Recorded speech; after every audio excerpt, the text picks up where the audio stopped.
When I first started painting, the big thing out was slapchop. It was everywhere, you know, hundreds of thousands of views of how to slapchop. And since then I've seen people do their own versions of that and everything. And the one that I've gravitated towards is the SpongeChop. And if you haven't heard about that, we're going to talk about it today. But in all honesty, I don't think it's that much faster than anything else. But there's different reasons that I like it. So let's talk about it.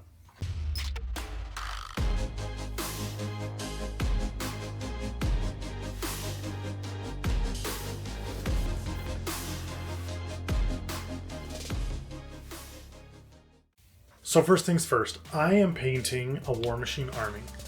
The fantastic people over at Steamforged Games were kind enough to send me a couple of their Gravedigger boxes, okay, that come with the Gravedigger army, okay. Now, this is bigger than a full army in Warmachine. Generally, it's not all of these pieces, but I'm painting them all anyway because they sent them to me, and one of the beauties of this game is you can swap out different things, different leaders, all sorts of different little stuff, different solos and things like that. And it makes a humongous difference on your army just by switching out 5-10 miniatures, okay? And so I figure I'll just paint them all. And it's been going slow. It's a slow process, but I've talked about this before. I don't have 8 hours a day to paint. I don't have 1 hour a day to paint, okay? I'm like a painting nomad. I paint when I'm at ballet, sitting in the car waiting for my kid to come out, you know? And I paint basically whenever I have a few free minutes, which is generally at night, right after putting kids to bed for 15-20 minutes, and whenever I can find time. So I'm trying to do this in a way that I don't want to kill myself because of how boring it is. And so far, I've been able to do that, okay? And I've been changing things up. You know, I started by painting the centerpiece of this army, and I spent a ton of time on it. I did the best that I was able to at the time. Okay, I already feel like I've gotten better than when I did that, you know, but that's just kind of the painting journey. And so I have just been painting as many as I can do safely, and I judge that by how long it takes me to do the base coat. If the base coat takes me 20-30 minutes, you know, to do one miniature, then I know I'm not going to be able to do that many throughout the week. And so I started off just by airbrushing everything, doing a zenithal highlight with a bright yellow, and then a zenithal low light with a dark blue to kind of give an ambient tone. Don't know if that was a great idea. Sometimes I love it, sometimes I think you can't even tell, and why did I bother? And sometimes I'm not sure. But that's okay, because that's what this whole process is about. Okay, my second week, I just base coated.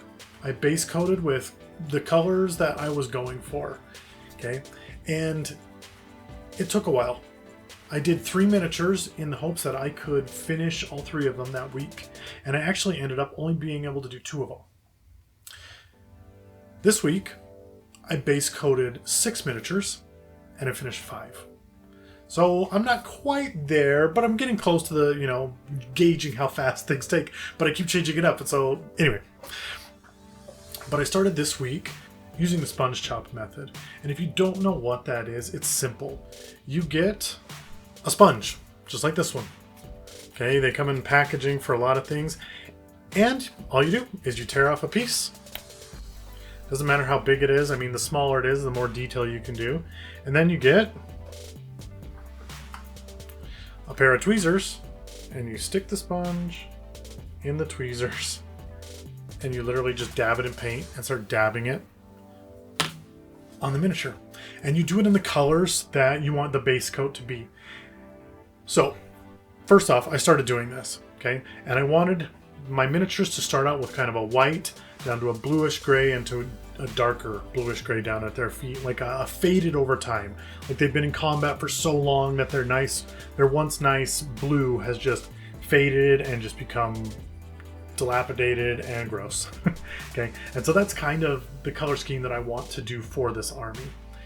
And so I started out by simply just sponging the base color over the whole thing. And what I like about doing the SpongeChop is that it almost looks like an airbrush, because you're not getting every exact little detail. You're not leaving brush strokes behind. It's basically a pattern of whatever the sponge looks like. Okay, and so I like that because it always looks a little worn. And I've used it before for other things. It doesn't have to look worn, but it does a really good job of doing that. It also does a really good job of blending colors together, just because there is no clear line as to where it stops or starts. So I started with the base coat, then I moved from the base coat to doing my lighter color on the top, and I just mixed it with white, right? I just mixed the color with white, moved on to the top, did the top parts, mixed the same color with black, moved on, did the bottom parts, and I got that transition. I actually went back and hit it with more just plain white on top because I wanted it to be more almost white up there than anything else. And that's it. I mean, I have been doing an oil wash on all of these because I like that look. I like that look, and it goes into the corners and things and covers up that yellow that I once did, because as you can see from doing the SpongeChop, it doesn't cover all into those corners. Kind of a downside of it, but if you're planning on using a wash anyway, it doesn't matter. And so that's what I did. And I hit it with that oil wash. I did a much better job with the oil wash, something I learned, just for those of you out there. Make sure that it's actually the oil paint that you're mixing and not just like the oils around the paint, because that stuff doesn't dry like forever. Okay, and you just mix it on, and then you use cotton swabs, and you just let it sit, and then after an hour you use those cotton swabs with a little bit of the mineral spirits and just take it off where you want it. And it's always going to look darker when it's wet. Let it dry for a few hours or however many hours you have, and then come back and look at it, and it looks good. Okay, and once that's done, the next process is simple. It's the same as with every other painting thing out there. You get a brush, you paint the stuff that you want to stick out.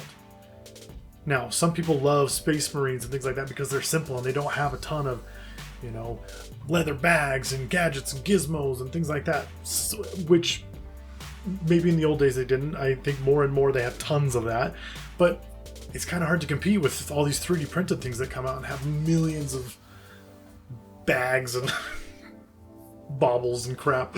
So I think everything is kind of moving into that more complex looking miniature, and you kind of have to pick and choose what you want to do.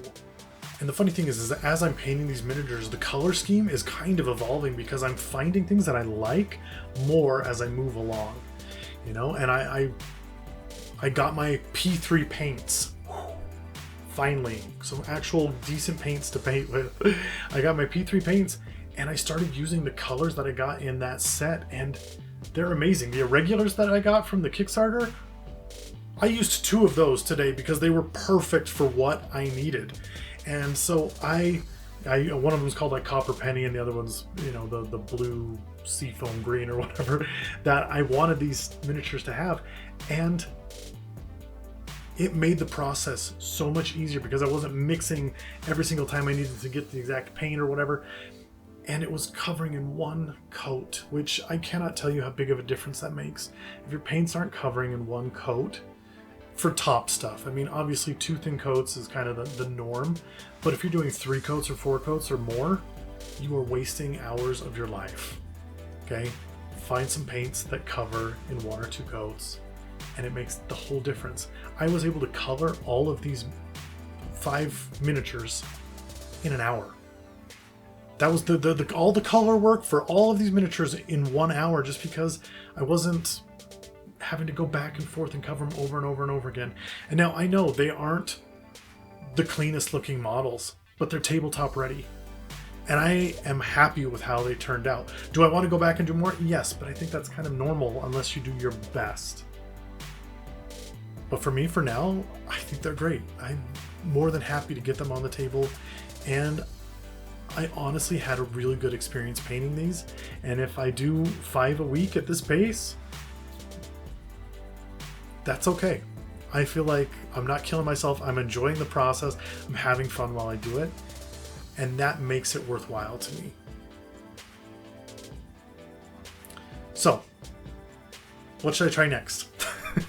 Is there a different base coating method that you think is faster? I've done an airbrush, which I think is crazy fast, but it has its own little challenges. I'm not going to do slap chop just because I don't have the paints to do that. I don't have speed paints or anything like that. But that's okay, because I think this process is just as fast, if not faster than that.